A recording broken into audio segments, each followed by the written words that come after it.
Baik, Assalamualaikum warahmatullahi wabarakatuh. Salam sejahtera buat kita semua. Perkenalkan, nama saya Bambang Sugiarto, kelas MD 202. Kali ini saya akan mempresentasikan atau UAS Estetika Humanisme. Sebelumnya saya akan review di sesi 12 yaitu psikologi humanistik. Baik, saya akan jelaskan apa itu psikologi humanistik. Psikologi humanistik adalah salah satu pendekatan dalam ilmu psikologi yang memandang manusia sebagai individu yang utuh, memiliki potensi, serta mampu untuk mengaktualisasikan dirinya. Aliran humanistik lahir pada akhir tahun 1950 sebagai bentuk respon atau reaksi dari pengembangan pendekatan psikoanalisis dan juga behavioristik. Humanistik hadir menolak asumsi dari pendekatan psikodinamika yang menekankan pada ketidaksadaran hal naluriah yang mempengaruhi seseorang dalam bertindak dan perilaku. Begitu pula dengan pendekatan behavioristik yang fokus pada penguatan, stimulus maupun respon dalam berperilaku yang dianggap tidak manusiawi karena menggunakan hewan dalam penelitian. Jadi intinya di sini adalah memanusiakan manusia. Ya, selanjutnya asumsi dalam psikologi humanistik. Manusia memiliki kehendak bebas atau free will atau bergerak. Ya. Psikologi humanistik memandang individu pada hakikatnya memiliki potensi dan mampu memaksimalkan dirinya. Hal ini didasarkan dari latar belakang pendekatan psikologi humanistik yang didasari prinsip eksistensialisme di mana individu memiliki kehendak bebas atau free will untuk menjalani kehidupannya dan mampu bertanggung jawab atas dirinya sendiri. Yang kedua, setiap manusia itu unik dan memiliki potensi. Psikologi humanistik meyakini bahwa setiap individu atau manusia memiliki keinginan dan dorongan untuk membuat dirinya menjadi lebih baik. Asas ini lahir sebagai nilai yang positif dan fokus pada nilai-nilai kemanusiaan bahwa pada dasarnya setiap individu memiliki potensi di dalam dirinya. Yang ketiga, individu memiliki kemampuan untuk mengaktualisasikan dirinya. Asumsi berikutnya menganggap bahwa setiap individu memiliki dasar kebutuhan di dalam hidupnya. Kebutuhan ini mendorong pada aktualisasi diri yang menyangkut pada pertumbuhan psikologis, pemenuhan dan kepuasan di dalam hidup sebagai dasar motif manusia. Kondisi individu yang tidak mampu mengaktualisasikan dirinya yang terkadang menjadi hambatan dalam kepuasan hidup di dalam diri individu.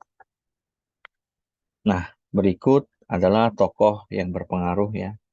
Nah, Abraham Maslow ya, yang lahir 1908 dan beliau wafat 1970. Abraham Maslow ini merupakan tokoh yang dikenal sebagai bapak psikologi humanistik. Menurut Maslow, setiap individu memiliki kecenderungan bawaan untuk mengaktualisasikan dirinya yang bertujuan untuk mengembangkan seluruh potensi yang ada di dalam diri individu manusia tersebut. Maslow mengembangkan hierarki kebutuhan manusia yang mendorong manusia untuk melakukan pertumbuhan dan mencapai kepuasan dalam hidup. Urutan kebutuhan yang dibuat oleh Abraham Maslow membantu individu untuk dapat melihat dirinya dan melakukan pemenuhan kebutuhan atas dirinya, terutama kebutuhan dasar. Nah, adapun Maslow membagi kebutuhan individu atas 5 kebutuhan.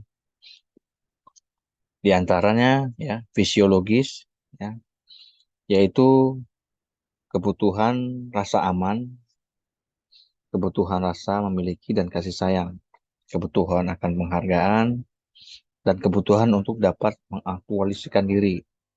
Menurut Maslow, Kegagalan untuk dapat memenuhi hierarki kebutuhan dapat membuat individu berada pada kondisi yang tidak memuaskan, hingga mengarah pada munculnya sebagai berbagai hambatan dan gangguan.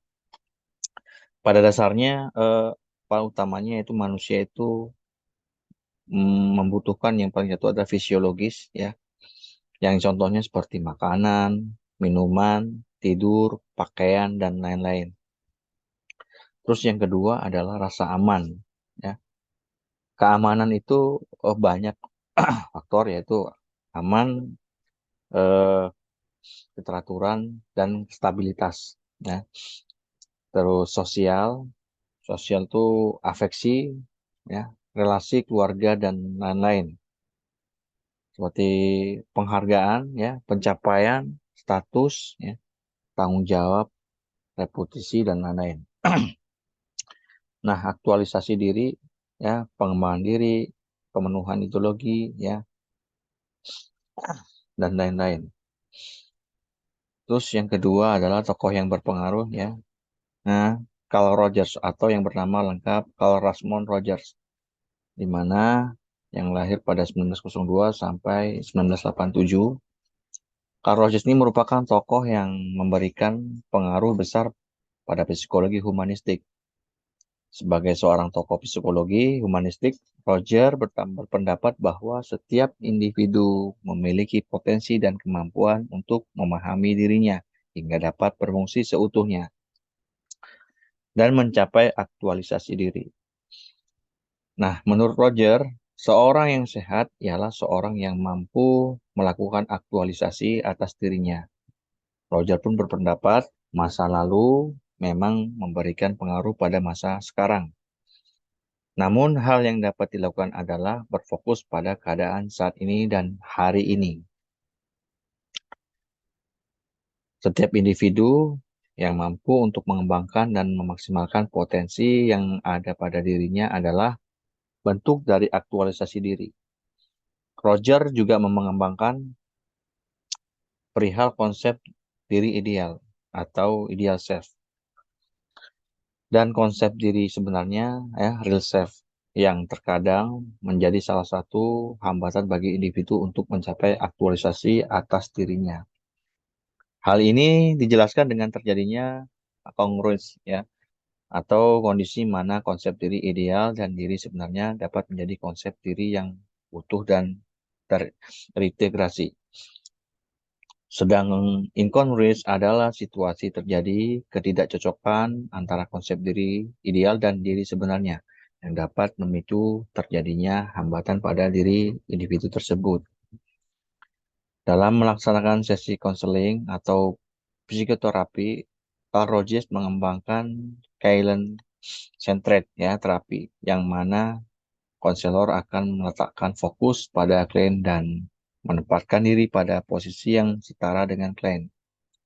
Konselor mendorong, ya, klien untuk menerima dirinya seutuhnya atau tanpa syarat, unconditional positive results, untuk menjadi diri yang otentik. Jadi, konselor humanistik umumnya melakukan pendekatan non-patologis dan fokus pada pertumbuhan diri dan dari individu sehingga tercapainya kepuasan dalam kehidupan. Selanjutnya adalah limitasi psikologi humanistik. Psikologi humanistik hadir memberikan banyak warna dalam pengembangan ilmu psikologi. Psikologi humanistik mendorong seorang untuk mampu melihat potensi atas dirinya hingga mendorong individu untuk bertanggung jawab atas dirinya sendiri. Kendati bermanfaatnya yang dapat dirasakan dengan baik oleh berbagai pihak. Psikologi humanistik tetap memiliki kekurangan atau batasan. Salah satu batasan dan kritikan terhadap psikologi humanistik ialah sebagai psikologi humanistik menggunakan pengalaman subjektif dari individu sebagai acuan. Hal tersebut dianggap sebagai sesuatu yang sulit untuk diukur secara objektif. Demikian presentasi untuk psikologi humanistik dari saya. Kurang lebihnya, mohon maaf.